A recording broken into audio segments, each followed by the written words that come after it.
People, welcome back to the channel. What's going on, man? Go ahead, hit that like button for a brother, man. So we got a real good one for y'all today. We got AI is watching every little thing you do. And man, this is to be expected, bro. Probably got AI watching me right now. What's going on, y'all? Y'all looking at me from y'all top secret laboratory. What's going on? Doing a little reaction right now. You feel me? Cheese. You feel me? It's just, your privacy, it's going to be out the window. It ain't going to be no more privacy, especially with these digital IDs coming out. Well, y'all better look it up. Digital IDs, the UK. They finna start implementing it. Mandatory. You need it to work. You going to need it to use pretty much anything. Transportation. You going to need it to go to the grocery store. You going to need it for everything, my boy. And you know what I believe that is truly? The mark of the beast. Revelation, the end times. You doing that pledge allegiance to the Antichrist. And letting them have every little inch on you. If you walk to the grocery store, they know what you're doing. You just took a shower, they know what you're doing. You just ate a piece of cake, they know what kind of cake you ate, where you got it from, and what day it was made. They finna know everything. They already stalking us as it is with these iPhones. But let's go ahead and see what they're talking about, man. Y'all like up the video, man. Keep God first. No worry, bro. Because all this got to take place. It's in the book of the Bible, bro. All this must come down, man. It's Satan's kingdom, bro. Let's dive into it. Big Brother is watching you. Not tomorrow, not in the future. Right now. Governments from Washington to Beijing are unleashing tech that doesn't just watch you. It profiles you. It tracks where you go, who you talk to, even what you might do next. See what I'm saying? And you never even agreed to any of it. On today's episode of the Infographic Show, we're exposing the secret tech police are using to track you in real time. No matter who you are, your face is almost certainly online.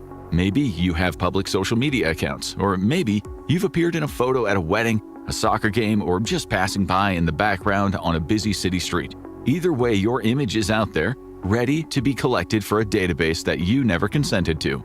That's how the company Clearview AI built a library of an estimated 50 billion images by scraping photos from across the internet. Once your face is in their database, it can be matched against surveillance footage or any photo authorities feed into the system. The company insists its system is close to 100% accurate, but who is checking? Oh, really? Hardly any independent tests exist, and even a tiny error rate scaled across billions of faces could mean thousands, maybe millions of innocent people flagged by mistake. You'll never know when your face has been singled out or when the surveillance begins. Clearview and other facial recognition software has been called a perpetual lineup, a violation of rights and privacy that should be banned. But he think he just going to get him something to eat. That you are, but guess what? The government watching everything you do, buddy. They watching everybody you meeting up with. They watching what kind of car you drive. They watching what kind of t-shirt you're wearing. They even watching what kind of socks you got on, my boy. Everything, bro. Everything. Ain't gonna be no such thing as privacy. They throwing it out the window, bro. Get ready for the new America, man. Matter of fact, get ready for the new world. I'm talking about America, man. It's gonna be worldwide, dog. This is the new reality. The New York Times described Clearview as the secretive company that might end privacy as we know it. Yet that hasn't stopped around 2,200 organizations in 27 countries from adopting it, including the FBI, U.S. Immigration and Customs Enforcement, and scores of local U.S. police departments. Critics claim mass surveillance is turning democracy into something far darker. Supporters of facial recognition say it means less crime and safer streets, but opponents say the opposite is true. Privacy is a basic right, and trust, not surveillance, is what keeps a society free. Mass tracking may watch everyone, but it never fixes the real problems underneath. They point out that if governments really wanted to reduce crime, they would invest in raising living standards rather than rolling out clever spying machines. To function on a large scale, facial recognition systems rely on vast camera networks, and here China leads the world. There are an estimated 700 million cameras, roughly 494 per 1,000 people, according to research at Comparitech. Chinese cities top the rankings of global surveillance, trailed by major hubs in India and Moscow, which averages 20 cameras for every 1,000 residents. Singapore ranks high at 18, London averages 13.4 unless you step into the City of London, the financial district where it skyrockets to 75 cameras per 1,000 people. Comparitech says Atlanta, Georgia tops the American list with 124 cameras per 1,000 people, followed by Washington, D.C. with 55, Philadelphia with 30, and San Francisco with 25. At any moment, they can scan your face, log your location, and connects you to a database that grows bigger by the day. And the question is, what is the future gonna be like? Once such surveillance infrastructure is in place, it's not likely to disappear. Americans found that out with President Bush's Patriot Act and Obama's FISA Amendments Act. As Edward Snowden showed, once you start mass surveillance, it's here to stay. Big Brother doesn't retire, he just gets better with age. History shows us that surveillance rarely stays in its lane. It starts with terrorism or crime, and then it quickly expands. Protesters, journalists, and citizens critical of inequality find themselves watched by the same systems built for public safety. It's impossible to say how many times the average person will be caught on camera in any given day, and it's been said the average American gets picked up 238 times a week. But the numbers will change drastically depending on what you do every day. But if you leave the house and you walk around a city or a town in the Western world, you are going to get caught on camera multiple times. In St. Louis, 29-year-old Christopher Gatlin's face appeared in police searches after two men beat a security guard on a quiet train platform. The attackers hadn't realized they were being filmed the whole time, and the system flagged Gatlin as a possible match. And that was enough to land him in jail, where he spent 16 months, even though he was innocent. His 100% match was a false positive. It took him nearly 2 years to clear his name, and then by then his life had been shattered. Gatlin is African American, and that put him at even higher risk, because facial recognition technology is notoriously less accurate on darker skin. But this isn't only a racial problem. White men and women have also wrongfully been arrested after false matches.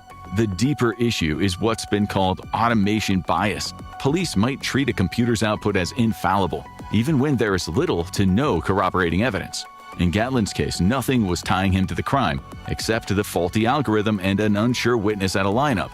Sure. So they're finna put all this faith into this algorithm and just 100% believe anything it got to say, without more evidence other than just the algorithm saying it, that he did it. Crazy. Y'all better get ready for a wild ride, man. Stay prayed up. I'm telling you, bro. Gotta get close to God, boy, for real. This world, boy, that world getting even more wild. He didn't help himself when he cut off his ankle monitor while out on conditional release, but that doesn't change the fact that he should never have been arrested in the first place. And Gatlin wasn't alone.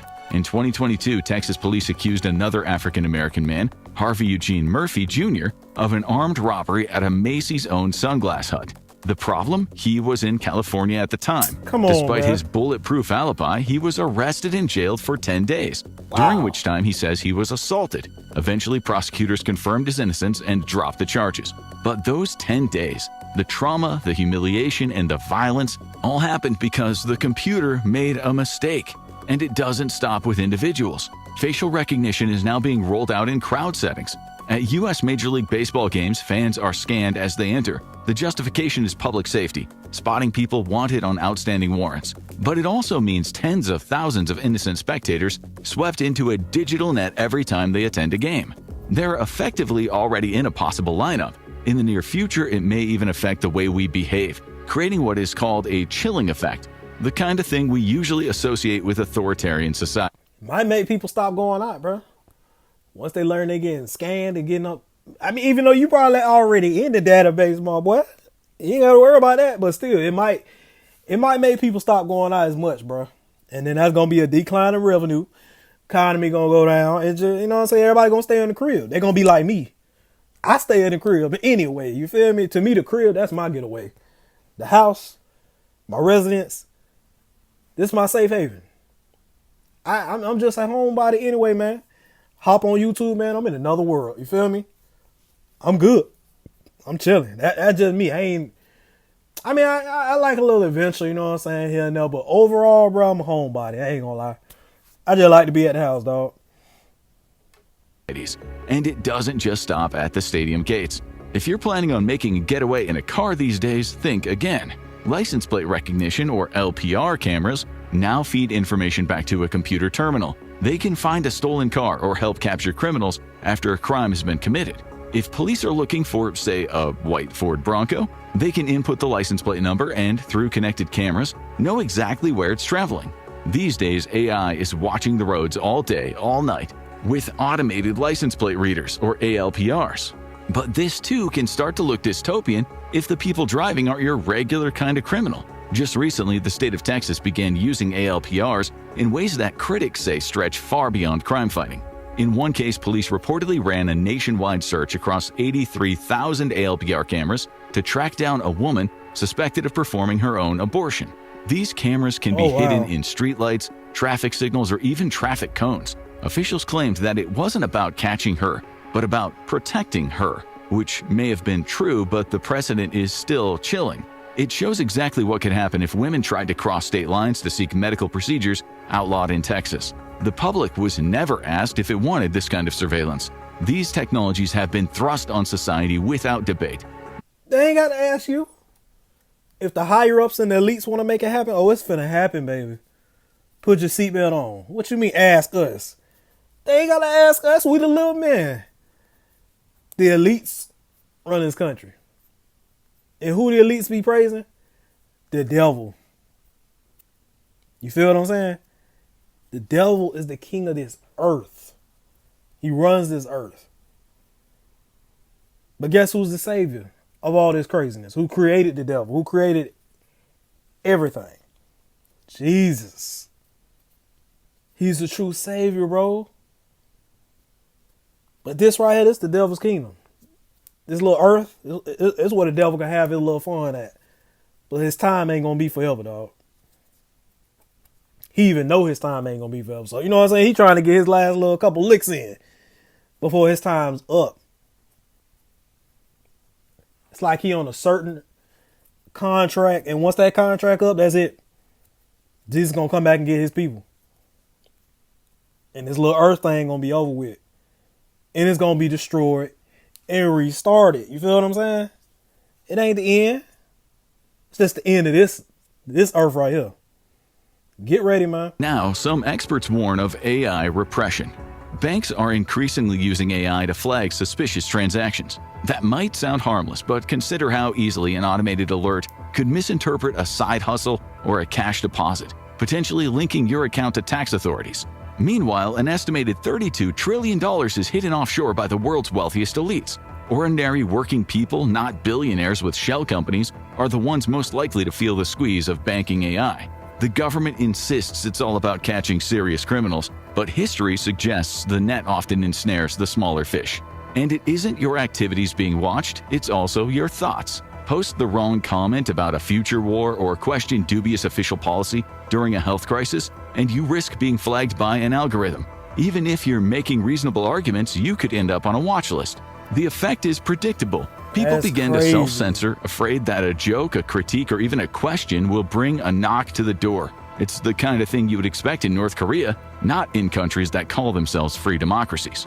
Yes, misinformation can be very dangerous and it needs to be dealt with, but governments themselves are not exactly immune from spreading it.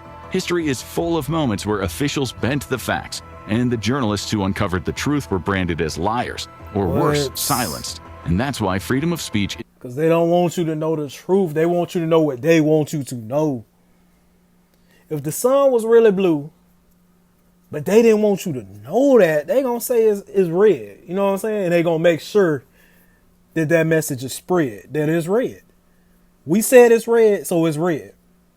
We know the truth that it's actually blue, but we want y'all to believe that it's red. You feel me? Because we don't want y'all to understand the deep, dark truth. You feel me? We want you to know what we want you to know. Isn't just a luxury, it is the backbone of a healthy society. In the United States, the First Amendment still provides some protection, but even that safeguard is under pressure. Artificial intelligence systems are now crawling the internet, scanning billions of posts, images, and videos, and flagging anything deemed suspicious. The line between public and private is blurring fast. Some systems can even peer into private messages, raising a chilling question: who is really watching what you say? Privacy advocates warn one of the most disturbing trends is governments targeting irony itself. If AI flags a joke as offensive, will it know if it's satire? And should authorities really be policing dark humor even between friends? In the US during the pandemic, a man in New Orleans joked on Facebook that COVID was like the zombie apocalypse, and police were out shooting the living dead. The post was flagged. Without a warrant, a SWAT team stormed in and arrested him under anti-terrorism laws. Everything you say, even humor, is being fed into the machine, helping police to possibly build a profile. Natural language processing AIs are currently finding offense and building toxicity scores. In the more authoritarian countries, criticisms of politicians, even while joking, can land you in prison. Governments can use hate speech as an excuse to suppress dissent. But should it be happening in liberal democracies? In the Netherlands, a young man was recently listed on Amsterdam's top 600 criminals. The algorithm determined in the future he was likely going to be behind high-impact crimes, such as assault, robbery, or even murder. He was 14. Sure, he was no angel. He'd already been involved in street robberies, but now his life was turned upside down. Whenever a crime was committed, cops would raid his house, or they would just stop him in the street and harass him. His younger brother was also flagged, placed on a list of the top 400, quote, future criminals, despite never having committed a crime in his life. It's true that... So now they ain't even got top. They ain't just got top criminals no more. This crazy behind AI is over here calculating lists talking about top future criminals. So we got the criminals we got to look for. You know what I'm saying? We already got them. We already got them on the list because we know they already did stuff and they want it. But now we got to look at this list too. These people who might do something. They ain't do nothing yet, you know what I'm saying? But judging by their little score from the AI system, they might become a problem in the future. Boy, this is crazy, boy. This is crazy. I ain't gonna lie, dog. But it really don't surprise me, bro. Because as beautiful as technology is, bro, they just gonna keep advancing it, keep advancing it, keep advancing it. And this being the world, the devil's kingdom, bro, it's gonna be corrupt. It's gonna be corrupt, dog. It's gonna be... They just gonna keep going too far, bro. It ain't gonna never stop. In deprived areas where children grow up with little parental guidance and limited options, some will drift into crime. But does that justify putting them under surveillance simply because an algorithm predicts they might offend? Critics argue that this approach is discriminatory and prioritizes enforcement over trying to affect social change. In this case, the algorithm wasn't entirely wrong. The boy later stole a scooter. But when you're living in a neighborhood where crime is everywhere, you hardly need an algorithm to tell you that some kids will get into trouble. In the US, predictive policing has already been trialed in several states. Police claim it'll help reduce crime, but critics argue it's a dystopian approach when far more humane methods exist. The software zeroes in on poor neighborhoods and housing projects, often with large minority populations. That's no surprise. Crime data shows higher rates where children grow up in poverty, with low literacy, single-parent households, and greater exposure to violence, drugs, gangs, and alcoholism. For activists, targeting these communities with invasive technologies instead of improving living standards isn't progress, it's regression. And now the tech can pick someone out, watch them as they walk around, or drive somewhere and then read what they write online. The UK has gone even further. Police there have been developing a so-called murder prediction program. They've been feeding people's data into an algorithm to flag who might one day kill. Predicting murder is notoriously unreliable since most killings are impulsive. But once your name is on that list, you risk living under constant surveillance. Not surprisingly, it's faced heavy criticism, and that might be why it went in for a rebrand from the Homicide Prediction Project to the nicer-sounding Sharing Data to Improve Risk Assessment. The authorities didn't make the program public knowledge. We only know because of Freedom of Information requests. It makes you wonder what's going on behind closed doors. What we do know is troubling. Amnesty International reported in 2025 that 32 UK police forces have used geographic crime prediction, profiling, or risk prediction tools. Meanwhile, 11 forces have used individual prediction, profiling, or risk prediction tools. Amnesty added that despite heavy government investment, individual police forces and home office evaluations have found no compelling evidence that these systems have had any impact on reducing crime. What they do achieve is the selective targeting of marginalized communities, almost always poor ones. Amnesty says that amounts to discrimination without addressing root causes. In 2018, Chicago police claimed their new dystopian-sounding systems had helped reduce crime. According to The 2018, Economist, these included detection systems, surveillance cameras, and computer programs with the aim of identifying the places where violence is likely to break out. Murders fell from 771 in 2016 to 650 in 2017, while shootings dropped from over 3,500 to around 2,800. The biggest declines were in neighborhoods covered by the new data centers. So, did it work? By 2023, Chicago reported 575 homicides and about 2,300 shootings. In 2024, 581 homicides and nearly 2,800 shootings. That is fewer than before the tech rollout, but back in 2005, long before this technology, Chicago saw just 446 murders, far lower than today. Murders stay high because the underlying problems remain the same. Entire neighborhoods can now end up under surveillance. Cops surveil certain citizens because the computer tells them to. AI is building scores, painting portraits of people they plan to throw into prison. But politicians and police rarely ask the most basic question: why is there so much crime here in the first place? Critics say the new tech doesn't address the real social problems. Instead, it targets people before they even get a chance to move forward, treating them as suspects from the start. While AI surveillance might feel invasive, you would be surprised at the everyday things you assume are against the law, but We're going to go ahead and stop it right there, man. Just get... All I can say is, man, put your faith in the Most High, bro. Every day, do your best to fight sin. Do what you got to do to make ends meet, you know what I'm saying? Living correctly, legally, doing it the right way. And just put your faith in Christ, bro. And get ready for the ride. That's all I can say, man. You living your life right on God's side, He will provide. He gonna make a way, bro. Don't worry about it, bro. Stay locked in with the word, bro. But all this got to come to pass, man. The robots taking over, the AI watching everything you do, people watching everything you do. Robot police, robot delivery, man, it's coming, dog. Just get ready for it, dog. What you gonna do for work? I don't know, man. God got a plan. Just know that. But you got to put your faith in Him.